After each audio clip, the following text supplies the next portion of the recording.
Olá, gente. Nossa última sexta-feira, no horário de atendimento, foi nos feito um questionamento a respeito de um problema de aplicações de derivadas direcionais, contextualizada em um problema de uma certa forma de natureza física, né?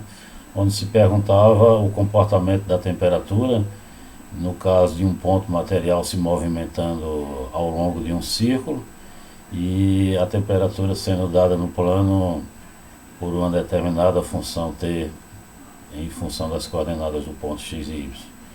Bom, essa questão nós chegamos a estar resolvendo em partes devido ao avançado da hora, e como a resposta estava dando um pouquinho diferente do que estava no livro, a gente preferiu trazer à tona em outro momento. Bom, eu não cheguei a encaminhar para vocês porque eu estive envolvido com outras questões de natureza de melhorar os recursos para poder ver se a qualidade dos vídeos saía melhor para vocês, né? Mas nessa semana que precede a nossa avaliação, vamos ver se a gente coloca bastante questões, não só de perguntas de vocês. Juntamente com essa, eu acrescentei algumas outras resoluções que já foi passada pelo próprio WhatsApp, mas aqui a gente fala de forma um pouco mais explicada, porque lá a gente encaminha só a resolução na forma escrita mesmo. Muito bem, o problema era o seguinte, o problema era esse do livro-texto, onde se perguntava para se medir a variação de temperatura na função, deixa eu pôr para enxergar melhor, ao longo de uma circunferência, supondo que a temperatura em graus Celsius em um ponto qualquer x, y do plano era dado por essa expressão, né? A distância ao ponto é dada em metros, a contextualização física que eu falei, e uma partícula está se movendo no sentido horário. O problema que houve é que a gente, quando fez essa resolução, na aula, nós fizemos a parametrização a partir do eixo X, né? Então o ângulo que estava medindo aqui, quando o ângulo cresce, o movimento da partícula ficaria no sentido anti-horário, né? No entanto, ele está vendo que a partícula mede no sentido horário. Então o que mudamos um pouquinho de lá é que parametrizamos agora pelo eixo Y, para poder a partícula estar se movendo de fato no sentido horário, né? No mesmo sentido dos ponteiros do relógio. Muito bem, é um problema típico de a gente calcular derivadas direcionais, né? Porque se você for imaginar, o vetor, quando você caminha nessa direção com a velocidade, o vetor velocidade é tangente à curva, né? Sempre. É uma característica de curvas no plano ou no espaço. Quando você parametriza através de um determinado parâmetro, aqui nós estamos parametrizando em função desse valor θ, o θ está rodando numa velocidade constante, fazendo com que aqui fique uma velocidade de 1 metro por segundo ao quadrado, o raio é 1, que é o círculo unitário, então a velocidade angular também é constante, vai ficar o raio é 1, 2π, 2π voltas por segundo, né? Eu sei que a velocidade escalar em módulo é que é 1 metro por segundo, ou seja, é exatamente como se eu percorresse 1 metro, 1 metro em um segundo, quanto é que dá a variação de temperatura lá no gráfico da função. Muito bem, eu preciso de duas informações: quem é esse vetor unitário, para calcular a derivada direcional nessa direção, e calcular o vetor gradiente da expressão da temperatura, né? Fazendo uma ilustração gráfica lá no GeoGebra da situação, nós temos aqui o gráfico da função temperatura, né, no plano XY. Aqui ao longo do círculo, a minha função ao longo do círculo, ela vai assumindo valores de temperatura acima ou abaixo, né, conforme a expressão lá que dá, que é o x vezes seno de 2y, né? Esse é o gráfico dessa função, né? Eu vou tirar o gráfico aqui apenas para poder a gente estar exibindo só a curva, fica mais fácil de ilustrar como é que fica a taxa de variação, né? Bom, como eu estava observando, quando eu caminho uma unidade nessa direção tangente à minha curva, lá no gráfico, esse ponto aqui corresponde ao valor da função no gráfico. Quando caminhar uma unidade nessa direção, se você fosse botando o círculo em cima, você iria estar percebendo melhor. Aí, nessa parte, quando eu caminho uma unidade, o quanto que eu iria estar subindo nessa montanha, nessa parte da unidade. É exatamente, você pega a reta tangente e calcula a derivada direcional, que dá esse valor aqui, né? Se eu der um passo de uma unidade, eu iria estar subindo, a temperatura está subindo no gráfico, essa quantidade aqui que estou colocando como sendo dado, né, da função. Observe que se a gente animar, é natural que quando eu estiver caminhando aqui em cima no topo, a variação seja nula, né? Que é a tangente. A tangente seria paralela ao plano XY, né? Vou fazer uma animada aqui no gráfico de zero. Aqui quando eu estiver variando o ponto, aqui está o vetor tangente e a inclinação aqui vai estar mudando em função disso. Nesse ponto aqui, no eixo Y, observe que a minha curva tem esse comportamento, né? Portanto, ele tem uma certa taxa de variação, né? Ele está dando zero exatamente nos pontos. Isso aqui pode ser resolvido, né? Mas seria nos pontos onde x igual a y, né? Se você for calcular na sua solução. Olha que a sua variação, à medida que eu vou mudando, ele vai aumentando ou diminuindo. No topo, a variação, por exemplo, passou de subir para estar descendo agora a montanha, né? Se você for analisar aqui agora a reta tangente a essa curva, ele vai dar uma certa inclinação. E quanto mais eu aumento, mais essa inclinação vai chegando ao limite máximo, que isso aí é nada mais do que a norma do gradiente. Eu não coloquei no gráfico aqui a direção do vetor gradiente, mas pode ser feito também, conforme a gente viu em outras situações. Aí depois ela começa a diminuir a intensidade negativa, chega a se anular novamente e volta a estar subindo, né? Muito bem, voltando a nossa escrita, a gente tem que... Então, nós temos o seguinte, bom, a questão 23 dessa seção que foi questionada, né? A temperatura dada em função de x e y é essa. Aqui está a situação ilustrada no movimento em torno do ciclo. Eu preciso de quê? Para calcular a derivada direcional, o vetor diretor e o gradiente da função temperatura. O gradiente é derivado em relação a x, derivado disso aqui em relação a x, o x soma fica só seno de 2y. Derivado em relação a y, o x é constante, mantém o x constante, deriva o seno de 2y, que é o cosseno de 2y, e agora deriva 2y, que dá o 2 que apareceu aqui, né? Esse é o gradiente. Substituindo o x e o y pela parametrização, o x vale seno de θ e o y cosseno de θ, né? Substituindo o x por cosseno de θ, fica 2, aliás, o x é seno de θ, 2 seno de θ, vezes o cosseno de 2y, cosseno de 2y, o y é cosseno de θ, né? E o tx está aqui, o tx é o seno de 2y, seno de 2, o y é o cosseno de θ. Muito bem, a derivada direcional na direção desse vetor aqui, estou calculando em um ângulo θ qualquer. Claro que o meu ponto P está variando em função de θ, depois eu tenho que calcular para qual ângulo ocorre de eu estar em cima do ponto P que foi dado, né? Derivada de t em relação àquele vetor diretor é o gradiente produto interno com o vetor unitário.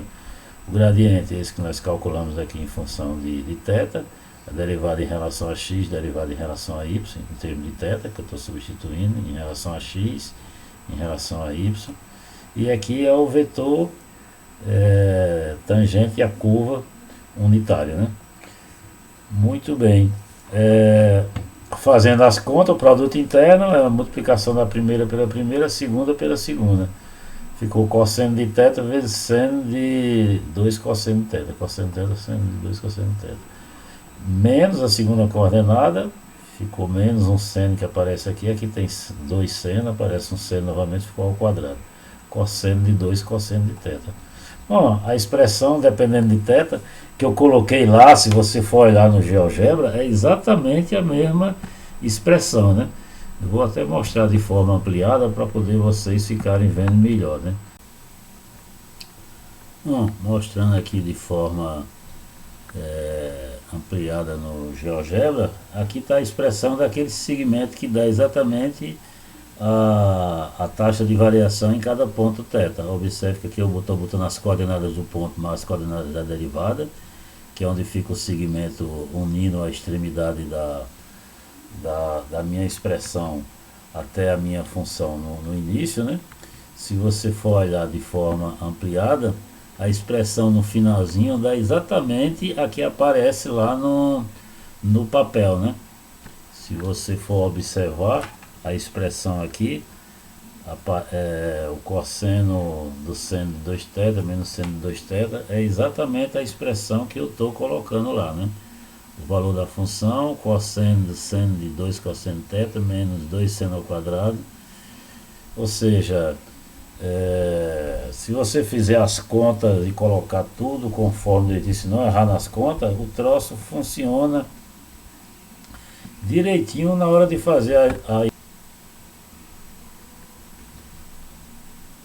interrompeu um pouquinho, mas como eu estava observando, se você faz as contas direitinho, não tem jeito. A figura vai funcionar de acordo com o esperado, se você faz as contas e insere os dados direitinho. Bom, nós vamos voltar lá, continuar a nossa explicação do exercício. Isso era apenas uma ilustração para poder estar abordando de forma mais ilustrativa a questão, ok? Mas muito bem, então agora o que a gente tem que fazer é identificar no ponto P qual é o ângulo correspondente, para poder determinar quem seria a taxa de variação naquele ponto. Ali eu estou calculando para um θ qualquer. O ponto é esse ponto está no círculo naturalmente. Quando está no círculo, né? Quando o teu x for igual a 1/2, quanto é que vale o ângulo? O seno de θ vai ficar igual a 1/2. Qual o arco cujo seno dá igual a 1/2? Que é exatamente a conta que eu estou fazendo aqui, né? Nesse ponto, isso aqui é o seno de θ. Então, θ é o arco cujo seno dá 1/2, que é 30 graus, né? O ponto vai acontecer de ter coordenada 1/2 raiz de 3 sobre 2 exatamente no ângulo 30 graus, né? Se você for substituir aqui o seno de 30 graus, cosseno de 30 graus, dá exatamente 1/2 e raiz de 3 sobre 2, que é as coordenadas do ponto dado, né? Então, calcular quem é essa taxa de variação pedida, em função da velocidade, simplesmente calcular a derivada que nós tínhamos lá, substituindo com θ igual a 30 graus. A conta foi feita aqui em cima, é simplesmente substituir aqui θ igual a 30 graus. Cosseno de 30 graus, seno de 2 cosseno de 30 graus, menos 2 seno ao quadrado cosseno de 2 de 30 graus. 2 seno de 30 graus, cosseno de 30 graus. Cosseno de 30 graus, raiz de 3 sobre 2. 2 vezes cosseno de 30 graus, raiz de 3 sobre 2. Corta esse 2 com 2, vai ficar raiz de 3. O seno de 30 graus é 1/2 ao quadrado. Simplesmente vai dar esse valor, que é literalmente a mesma expressão que tinha lá na resolução do livro. O livro fornece resolução para esse problema, que é um problema ímpar, né? Se você consultar lá, você vai ver que dá exatamente esse valor. Na aula, repita, a gente estava calculando usando regra da cadeia, que é outro procedimento que pode ser feito também, mas estava dando com sinal trocado. O motivo do sinal trocado é porque eu estava considerando a parametrização, fazendo com que ela girasse no sentido anti-horário, e aqui é horário. Na segunda problema, o que muda é que você vai ter a velocidade mais aumentada. Em vez de ser 1 metro por segundo, vai ser 2 vezes, né? É como se você estivesse caminhando 2 vezes. O que você vai ter que fazer é multiplicar por 2 a derivada. Quando anda 1, aumentou quanto? Aumentou um determinado valor. Quando anda 2, você vai aproximar multiplicando por 2, né?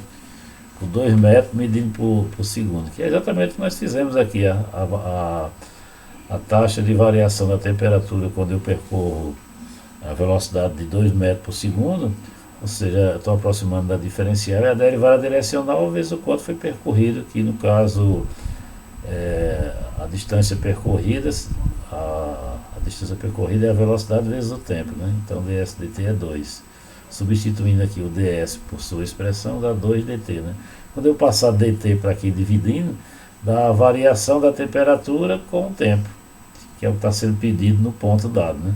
Variação da temperatura com o tempo dá exatamente essa expressão da conta que a gente fez aqui, que isso aqui foi o termo calculado anterior, que é a derivada direcional no ponto θ, vezes o 2 que apareceu, que é o da velocidade, multiplica por 2, tanto que cancelou os dois aqui, dá essa expressão, que é literalmente a mesma que o livro tem dando como resposta, né? Muito bem, é um problema de natureza bastante prática, né? Espero que vocês tenham compreendido melhor com a ilustração. Acho que o GeoGebra ajuda muito a você estar utilizando como auxiliar nas interpretações. E agora eu vou resolver outras questões que foram enviadas para mim pelo WhatsApp. Eu até encaminhei a resposta por escrito, mas na verdade a resposta explicadinha no papel, como eu venho fazendo aqui, acho que fica bem mais claro, né, para vocês, né? Eu vou fazer isso com algumas outras questões que aparecem no livro durante a semana. A gente não vai ter atividades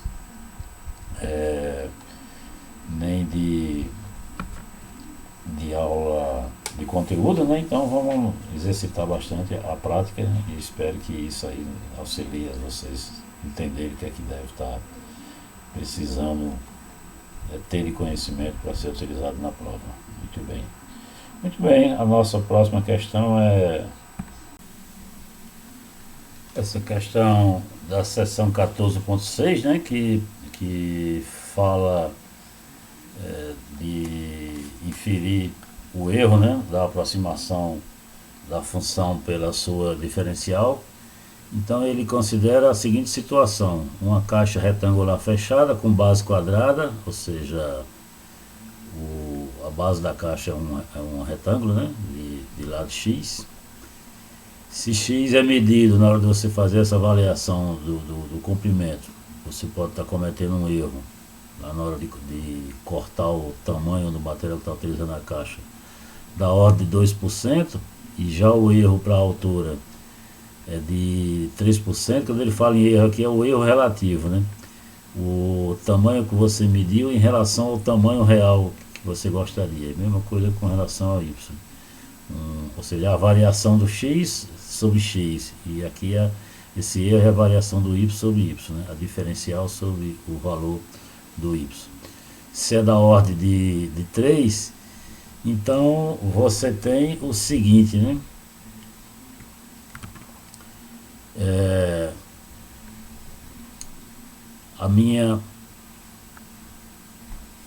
Ele pede para determinar na avaliação da superfície da caixa qual é o erro que você comete. Observe que a superfície da caixa consiste na área da base mais a área da altura, que é x ao quadrado mais x ao quadrado, dá 2x ao quadrado, e a área das laterais, que tem 4 faces, todas de comprimento base x e altura y, né? Então vai ficar 2x ao quadrado mais 4x vezes y, a área da superfície que a gente quer mensurar, né? Já quanto ao volume, o volume é a área da base, que é x ao quadrado, vezes a altura, que é y. Qual o erro que eu cometeria na hora de calcular esse valor? Muito bem, vamos lá para a nossa abordagem que a gente faz no papel da conta, utilizando as expressões que nós estamos falando. A gente tem o seguinte, estou só repetindo aqui, quando se fala de erro, o erro relativo, né? Portanto, o erro em relação à medida dos lados do quadrado, a diferencial é a variação em x dividido por x, aqui é 2%. A diferencial na medida de y dividido pelo valor real de y dá 3%. O volume da caixa é a área da base vezes a altura x ao quadrado vezes y. A diferencial do volume, que eu vou precisar, porque eu vou aproximar pela diferencial, é a derivada em relação a x, que é o que? 2xy, e a derivada em relação a y dá x2, né? A diferencial da variável dependente, né, é dada pela derivada em relação a x, diferencial de x, mas derivada em relação a y, diferencial de y. Que substituindo os valores das derivadas parciais que eu usei aqui, estou substituindo, daria essa expressão, né? Se você quer calcular agora o erro da variação da variável dependente, dividido pelo valor da variável dependente, aproximando pela diferencial, que é isso que a questão pede. daria esse quociente aqui. A diferencial deu isso, coloco em cima, dividido pelo valor do volume, coloquei embaixo. Fazendo a soma da fração e a fração da soma, ficou esse termo dividido por isso, mais esse dividido por isso, que é o que tem aqui, né? Quando eu coloco esse termo dividido por isso, o 2xy, o x vezes y cancela esse x aqui, e cancela de cima, sobrou só um x, né, que eu coloquei aqui embaixo. Essa expressão dividida por essa, corta o x2 que aparece em cima e embaixo, ficou só o y embaixo. Ou seja, ficou um 2 que sobrou desse cancelamento aqui, o erro relativo em relação à variável x, né?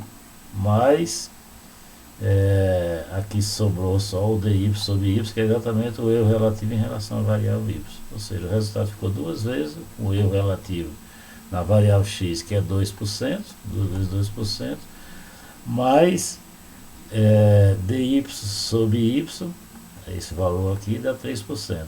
2 vezes 2, 4, mais 3% dá 7. Essa era a conta mais fácil, eu fiz o item B primeiro porque a estimativa era direta, né? Esse valor corresponde exatamente à resposta que é dada lá no livro. Para fazer a mesma coisa em relação à área, observa o seguinte, a expressão da área, conforme eu tinha observado há pouco, é 2 vezes a área da base e a área da altura, né, que são retangulares, de lado, são quadrados de lado x, x ao quadrado, e 4 faces nas laterais da caixa, né? São 2 de um lado, 2 do outro, base vezes altura dá tudo o mesmo tamanho. A expressão ficou essa. Eu coloquei em evidência aqui o 2x que aparece em ambos os termos, aí fica 2x multiplicado por x mais 2y. Apenas estou botando em evidência para na hora de fazer as simplificações ficar melhor, né? Muito bem, eu vou aproximar a variação da área por sua diferencial, que é o que pede lá. Preciso derivar a expressão da área em relação a x. Quando você deriva isso em relação a x, dá o quê? Dá 4x, a derivada disso em relação a x vai ficar 4y. A diferencial, o meu ax dá 4x mais 4y. A diferencial derivada em relação a y, que eu calculei aqui, né? É derivar essa expressão em relação a y. A constante dá 0, derivar isso em relação a y, o y vai embora, ficou 4x só. 4x que eu substituí aqui, que é a diferencial em relação a y de y. Bom, fazendo o mesmo argumento, para concluir a conta, o que eu faço é dividir agora a diferencial dividido pela expressão da área, né? A diferencial desse termo aqui, eu já separei em fração, essa primeira parte, dividido pela expressão da área, que é essa conta que eu coloquei aqui, 2x, x mais 2y. Estou dividindo esse termo daqui por 2x, botei o 2 para o lado de dentro, ficou 2x mais 4y, né? E aqui ficou só sobre x, que eu vou precisar, que é o quociente do erro na medida da variável x, né? E esse outro termo aqui, que é a parte da diferencial do AY, dividido pela área, né? É o que eu estou fazendo a expressão. Agora, observe que esse valor aqui, eu estou fazendo uma ponderação em relação ao qual o valor máximo que ele pode estar assumindo. Se você observar, esse termo aqui, eu posso separar um 2x e fica 2x mais 4y, né? Eu separei 2x, aqui eu mantenho a base, desculpe, se eu levar um pouco mais, mantenho a base, se eu for somar os expoentes, fica 2x com mais 2x, dá os 4x daqui, dá o mesmo termo. Então esse termo que aparece aqui, que é o de cá, é igual a essa expressão aqui, e como esse denominador está sendo maior do que o numerador, quando o denominador é maior do que o numerador, o número é menor do que 1, né? Esse quociente aqui vai ser menor ou igual do que 1. E esse outro aqui já dá 1 diretamente. 1 mais 1 é igual a 2, né? Ou seja, esse fatorzinho aqui, ele é menor do que, ou igual a 2, né? Da mesma forma com o outro termo. Esse denominador aqui, que é em cima da 4x, eu estou fazendo essa expressão colocando o x ao quadrado, que é o que aparece aqui, né? Essa expressão, desculpa, eu não estava exibindo, né? Esse fatorzinho aqui, 4x ao quadrado dividido por 2x, não existe esse x ao quadrado não, desculpe, é 4x mesmo. Eu estou dividindo o x, cancela com o x, né?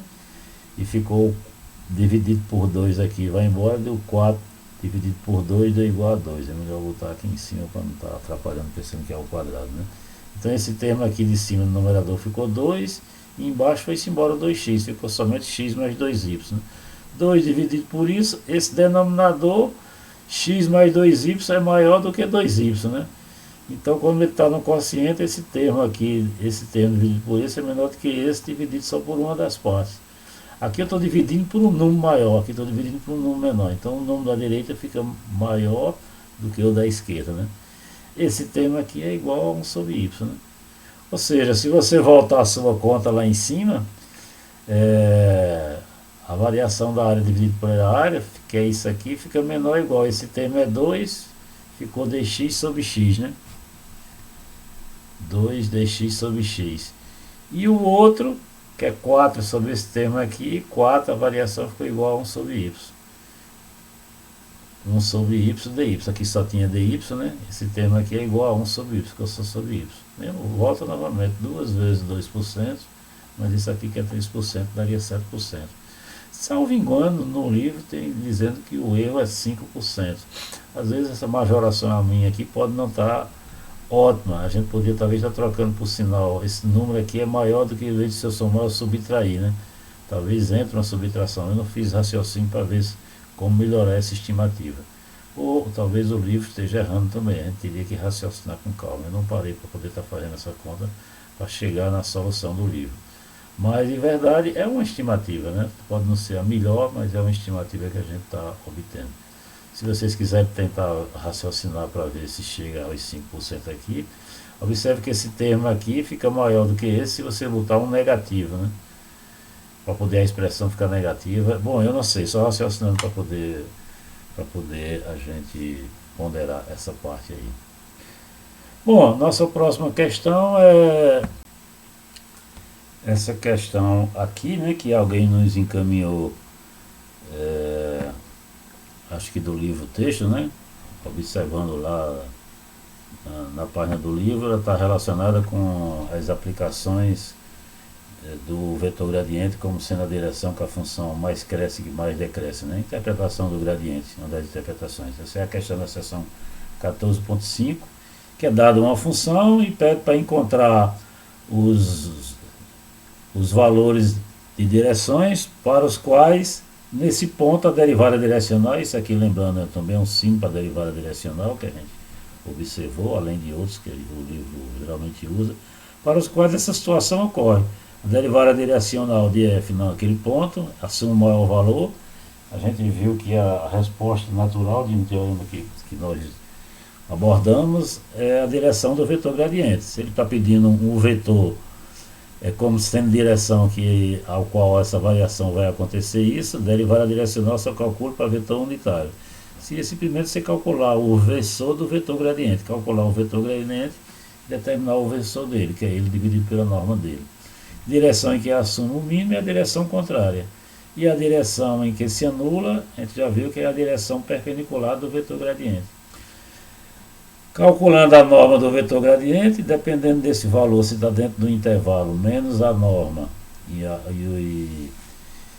a norma positiva, se esse número estiver dentro desse intervalo, vai ter solução. É só você montar um sistemazinho e resolver. Bom, baseado nesses procedimentos, nós fizemos a seguinte resposta, né? Como sempre, nessas questões, sempre a gente precisa estar calculando o gradiente da função. Aqui só repetir o enunciado da questão lá, a função, para a gente ter como referência na hora de fazer a conta, e as perguntas que eram feitas, aquelas menos que foram feitas lá, né? Solução em todas as questões, a gente vai precisar estar calculando o gradiente. Para calcular o gradiente, eu preciso da derivada de u em relação a x, só lembrando, a derivada direcional em relação ao u que está sendo pedido naquele ponto. Essa é a outra notação, isso aqui é só do ponto de vista de notação que a gente usa para a derivada direcional, né? E a fórmulazinha que a gente mostrou usando a regra da cadeia como justificativa é o produto interno do vetor gradiente que a gente vai precisar pelo vetor u em questão, né? Lembrando que o vetor u, em todas as enunciadas, são pedidos para calcular. No item A e B se calcula direto porque a gente sabe que é a direção do vetor gradiente. Muito bem, para calcular o vetor gradiente, preciso da derivada parcial em relação a x. Está aqui a minha expressão, derivando em relação a x dá o quê? Dá 2x, o resto tudo não depende de x, dá zero. Aqui derivada em relação a x dá y. Vai ficar 2x menos y, que é exatamente o que eu calculei aqui. Derivada em relação a y vai ficar menos x mais 2y menos 1. Quando você for derivar em relação a y, aqui é zero, vai ficar menos x mais 2y menos 1. Exatamente a expressão que nós fizemos lá. E vamos substituir no ponto. Em todas as questões o ponto é o mesmo, 1 e menos 1. É fazer x igual a 1 e y igual a menos 1. Na parte x dá igual a 3, quando você faz a conta, na y dá igual a menos 4. O vetor gradiente é nada mais do que essas derivadas parciais no ponto 1 e menos 1, que deu a primeira coordenada 3 e a segunda 4, menos 4. A norma desse vetor, eu vou calcular o vetor, é dividir ele pela norma dele, né? E até para poder a gente saber se aqueles valores que estão sendo questionados estão dentro do intervalo que vai menos a norma até mais a norma, né? A norma desse vetor é a raiz quadrada da soma dos quadrados dele. 3 ao quadrado mais 4 ao quadrado da raiz de 25, que deu igual a 5, é o valor da norma do gradiente.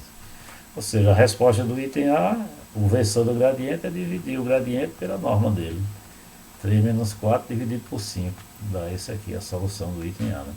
A solução do item B é menos a solução do item A, a direção contrária é a que mais decresce, né?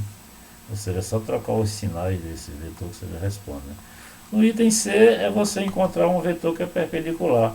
Você pode montar o sistema para resolver, ou se você lembrar de um bizu lá de geometria analítica, que quando você quer encontrar as coordenadas de um vetor perpendicular, basta trocar a posição e o sinal de um deles. Foi isso literalmente que eu fiz aqui, né? Troquei a posição da resposta que tinha em A resposta era 3 quintos e menos 4 quintos. Coloquei o menos 4 quintos para cá e troquei o sinal dele. E na outra eu troquei o sinal do 3 quintos, ficou do outro lado. Mantive o menos 4 quintos e troquei o sinal. São as duas soluções, né? É quando você vai contornar a montanha, né? Nem sobe nem desce. Por um lado você está contornando e aqui a direção contrária você contorna na outra direção. Essas são as duas soluções ao qual a nossa função nem sobe e nem desce. Para as outras questões, eu vou precisar, ou seja, eu fiz a conta aqui, se você quiser verificar que de fato anula, é só você fazer a conta que de fato vai anular naquelas duas soluções.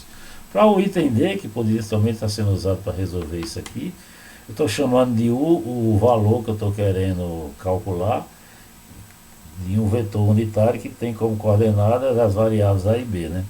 Aí, em função desses valores de A e B que a questão diz, ou seja, o que ele diz é que o produto interno tem que ser 1, né, que é a derivada direcional. O produto interno do gradiente com U tem que ser igual, nesse primeiro caso aqui, é igual a 4, né? Está sendo pedido, né?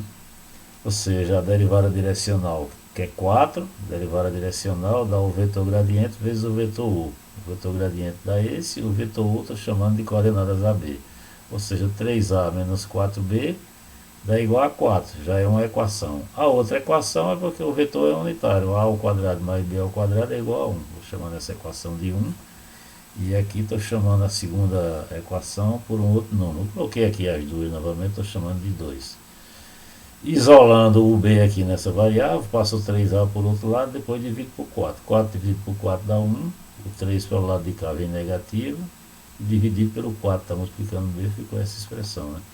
Estou substituindo na expressão do B aqui em cima, né? Fazendo a conta, ficar ao quadrado, aqui é a expressão do B, né? Que eu estou substituindo. Aqui, substituindo, daí esse valor vai levar ao quadrado, igual a 1. Estou substituindo nessa equação. Aqui ficou A ao quadrado, aqui você usa o produto notável, o quadrado do primeiro, o quadrado de 1 é 1. 2 vezes o primeiro pelo segundo vai ficar menos, 2 por 4 vai ficar 3 meios, né? Menos 3 meio, A. Mais o quadrado desse aqui, que é 9 ao quadrado, sobre 4 ao quadrado, A ao quadrado. Isso igual a 1. Corta esse 1 com esse 1. Eu vou ficar só com essa expressão aqui, que é ao quadrado ao quadrado mais 9 sobre 4 ao quadrado. Aqui eu já teria o mínimo do 4, passei esse 4 multiplicando para cá, ficou 4, né? E mais 9, né? Ficou só ao quadrado. E menos 3,5, que é o que restou aqui, né? Aqui eu estou pondo A em evidência, que aparece nos dois, ficou A vezes 9 mais 4, 13 sobre 4. E menos 3 sobre 2, o A está aqui, né? Igual a zero. Para o produto de dois números dá zero, ou um deles é zero, que é o A igual a zero, ou essa segunda expressão igual a zero. Essa segunda expressão, não, aqui eu estou considerando que o A seja igual a zero e já determinando automaticamente quem é o B, né? Parece que o computador deu uma travada aqui, deixa eu observar um instante. A câmera do celular deu uma interrompida aqui. Mas muito bem, eu estava concluindo uma das soluções para A e B, que são as coordenadas do vetor unitário, que satisfaz do produto da derivada direcional nessa direção dá igual a 4. Resolvendo um sistemazinho para uma solução A igual a zero, eu venho aqui automaticamente e determino o valor de B, porque aqui eu tenho uma relação entre A e B. Se o meu A for zero, automaticamente eu tenho que o B é 1, né? E uma das soluções é exatamente o vetor unitário de coordenadas 0, 1. Essa é uma direção ao qual a derivada direcional, se você for fazer as contas efetivamente, você vai concluir que vai dar 4. Né? A outra solução é quando isso aqui se anula, que eu trouxe para aqui por uma questão de espaço de papel. Né? O A igual a zero ou essa outra expressão igual a zero. Né? Multipliquei essa expressão por 4 para ficar mais simples de trabalhar com fração. Quando multiplica por 4 vai ficar 13A. 4 dividido por 2 dá 2, 2 vezes 3, 6, 13A menos 6 igual a zero. O A fica igual, passa 6 para o lado de cá e divide por 13, 6 sobre 13. Né? Portanto, se você quer determinar quem é o B, é chegar nessa expressão e substituir o A por 6 sobre 13. Né? Vai ficar 1 menos 3 sobre 4 vezes 6 sobre 13. Né? Esse 6 dividido por 2 dá 3, 4 dividido por 2 dá 2, né? Vai ficar 3 vezes 3, 9, 1 menos 9, dividido por 2 vezes 3, 26, né? Tirando o mínimo, 26 vezes 1 dá 26, menos 9, 26 menos 1 dá 17 sobre 16. O ponto U2 ficou com um aspecto mais fracionário, né? O valor de A que nós calculamos aqui ficou 6 sobre 13, né? E o de B calculado aqui 17 sobre 26. É a outra solução. Deixei como exercício vocês fazerem a conta para efetivamente ver que isso aqui vai dar 4. Pode fazer a conta que não tem perigo de dar, né? O item E é de modo semelhante ao que a gente fez lá. Simplesmente você vai trabalhar com o mesmo sistemazinho, vai montar o sistema e depois resolver a equação.